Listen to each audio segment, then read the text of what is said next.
Hi, my name is Debbie Naylor. I'm with Unfrogettable Stamping, and today I'm going to share with you this quick and easy thank you card featuring the new Filigree Frame Textured Impressions folder that debuts today in our holiday catalog. So let's get started. Okay, so the first things first, I'm going to cut my card. Now, normally I work with the note card sets, but I wanted to show you how I use my trimmer. The Stampin' trimmer comes with a blade, a cutting blade, and also a scoring blade. Now, when you get them, they're actually reversed, but I tend to find that I cut more, so you can just pull these apart at the bottom, or yeah, here at the bottom, and you can actually pop these out. So I pop them out, and I reverse the order of the blade and the scoring blade, and then I pop them back in. Now be really, really careful. I did cut my finger when I did it, so be extra careful when you do that. But I wanted to show you how to take a piece of 8.5 by 11 cardstock and make a base card with it. So for my card, it's 11 inches by 4 1/4. So I'm just going to lift, and there's actually a locking mechanism here. So when I store my Stampin' trimmer, I do keep it in the locked position so that this doesn't flap up and down. But I'm using it so I have it in the unlocked position. So I'm just going to lift it and slide my cardstock in, and I'm going to go to the 4 1/4 inch mark. And then holding my paper in place with this plastic guide, it also protects your fingers too. I'm just going to slide that blade. And then you get 2 pieces of cardstock. 2 base cards from a single sheet of 8.5 by 11. Now to score, I'm going to turn it this way and feed it back in, and I'm going to go to the 5.5 inch mark because that's half of 11 inches right here. And then I'm going to take my scoring blade and just go up and down a couple times. And that's going to give me my score line right there. And having done that now, with the indented side facing up, you're actually going to fold your cardstock like this. And if you see, it gives you a really nice, neat fold. And then I'm just going to take my bone folder and crisp that fold. Okay, so, and it does tend to kind of leave a little, I don't know if you get a shiny mark from the bone folder, so I always flip it over, and this will be my front of my card.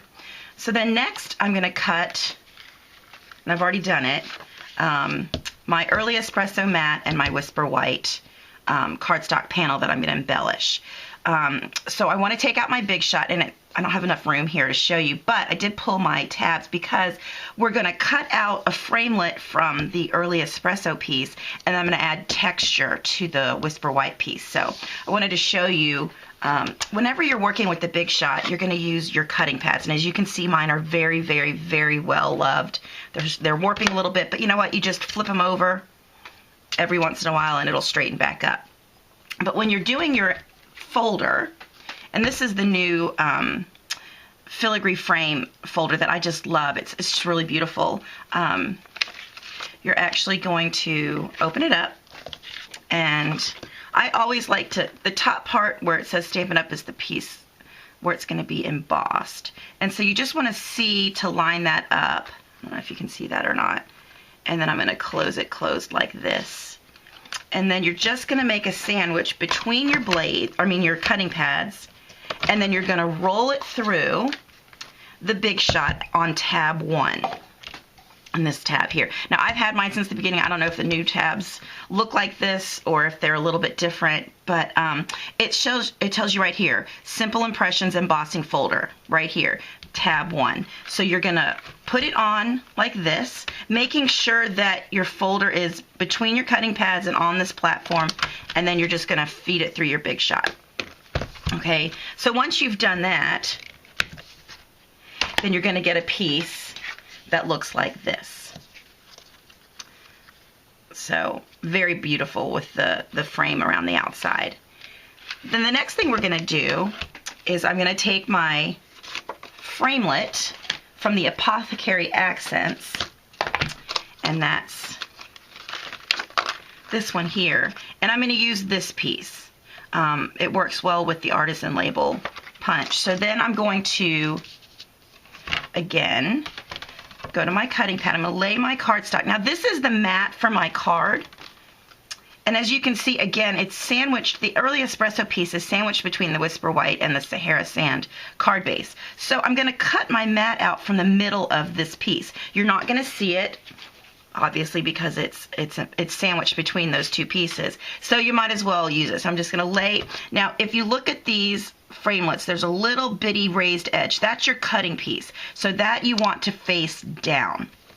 And then you're going to lay your cutting pad on top. Now, when you run it through the Big Shot, you're going to leave it on tab 2. You want the multi-purpose platform completely as thick as it can go. And it'll tell you wafer thin die, you know, and this is a wafer thin die. So you're just going to run it through like this. If you have a magnetic platform, you don't need to worry about all your tabs, because that is strictly for using with your framelits. And that's actually going to hold this little piece in place. If you're working with something that you want to cut out, some words, for example, and you don't want this to move, the magnetic platform is great for that. But in this instance, I'm just cutting, it doesn't matter where, as long as it's not too close to the edge. So I'm just going to run it through just like this.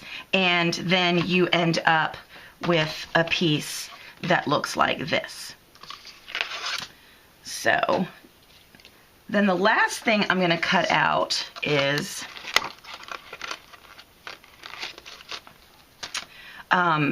my banner. So I take my designer paper, the background stack. This is the in color from last year, the 2013-2015.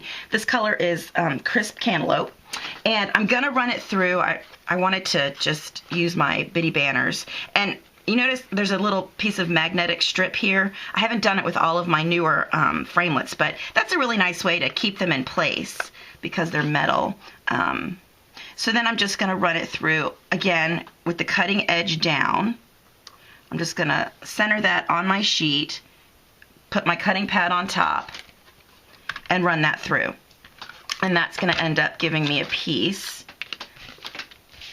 that looks like this. Okay, so now I've run all of my Big Shot pieces, and you know, it's certainly, these are very thin, but I was able, when I was making these earlier, I had to make a bunch of thank you cards to send out. I was able to cut through 4 layers of the DSP. I just had to run it through once, pull it back through, and then go back through one more time just to make sure it cut through all those layers. But I was able to cut 4 of these since this is thinner than the cardstock. I was able to cut 4 at one time, and with the early espresso, I was able to cut 2 pieces of cardstock at a time with the framelits. So the Big Shot really does make your life easier. It helps you if you're doing multiples, cutting more and doing more at one time. If you don't have a Big Shot, there's a great special right now through the end of this month. If you purchase a Big Shot at $99.95, you get to pick one of 5 different bundles that they've got. One of them is a stamp set that is from the holiday catalog, and it coordinates with the stars framelits. And then there are 4 others that you can find in the current catalog. I do have information on that special on my blog. You get those for free. You pick one of those for free, and it's a stamp set with matching framelits. Depending on which one you choose, I mean, that could be a value of up to $54. So something to think about if you're kind of on the fence about getting the Big Shot.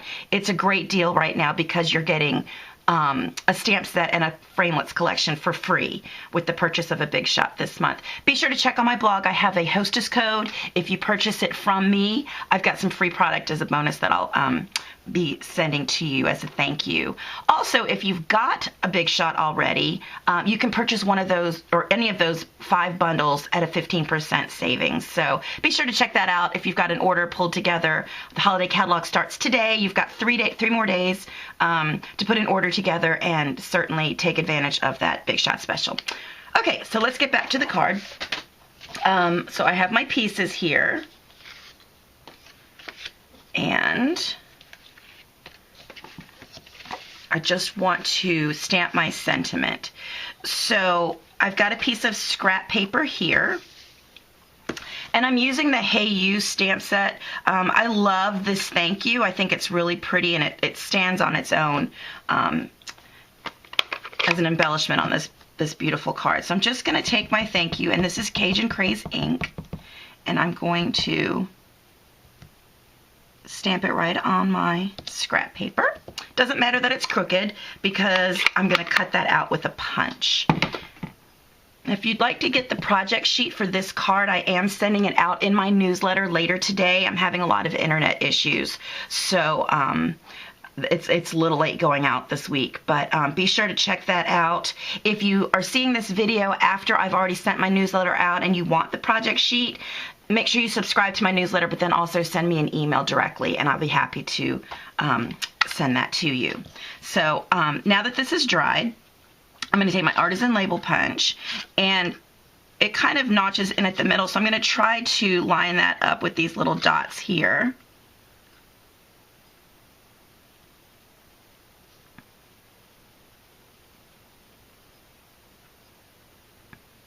Okay, and then punch that out.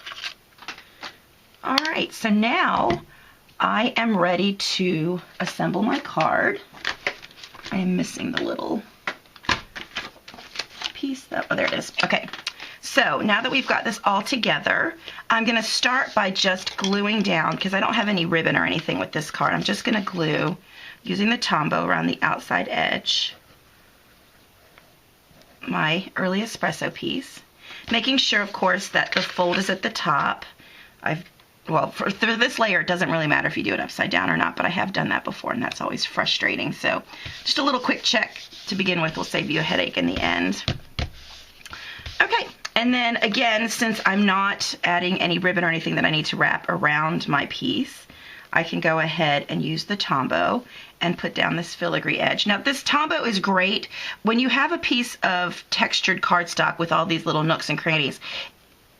The Tombow is great for getting down in there and making sure that you're going to get a good seal.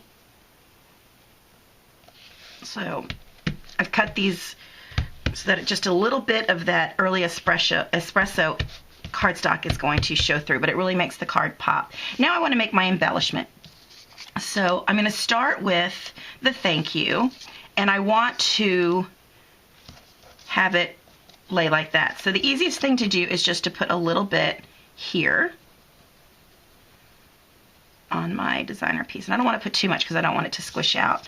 And then I'm just going to lay this down. And then I'm going to use these little notches here to try to line up with, if I use my grid paper, I can have it line up. And the key is to get it centered this way. Okay, so that looks pretty good. You can always turn it over and double check your work. Now I'm going to add some Stampin' Dimensionals because I want it to pop off that other layer.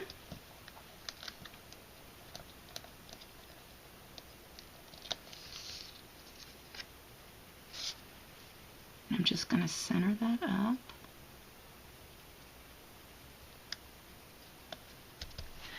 Just like that. And then I'm going to glue this down to the center of my card. And again, I'm going to line it up using my flowers here.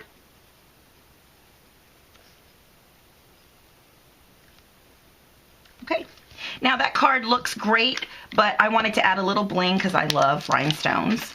And so in these little swirlies here, I wanted to add a little bit of shine. So I'm just going to take my rhinestones and stick them down on the different elements.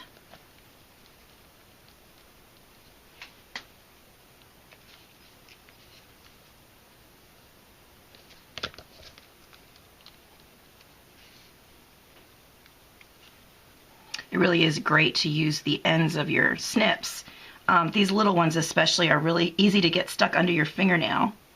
So I'm just going to pick some little swirlies here.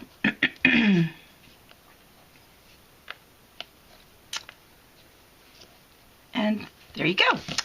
All done. Great little thank you card. You could make a bunch of these all at one time. Certainly, if you wanted to, you could do the happy birthday sentiment. You would have to use a little different punch for that centerpiece, but we have the decorative label punch that would work great for that. Many number of different framelits that you could use, or certainly a congrats. This would be a beautiful wedding card if you changed out the colors of the base layers you know, depending on the colors of the wedding, if you knew that in advance, you could certainly work with that. But the white, I think this filigree frame is perfect for a wedding card. So I hope you give this card a try. Thank you so much for watching my video. Have a great week, and I hope to see you back next week. Thanks so much. Bye-bye.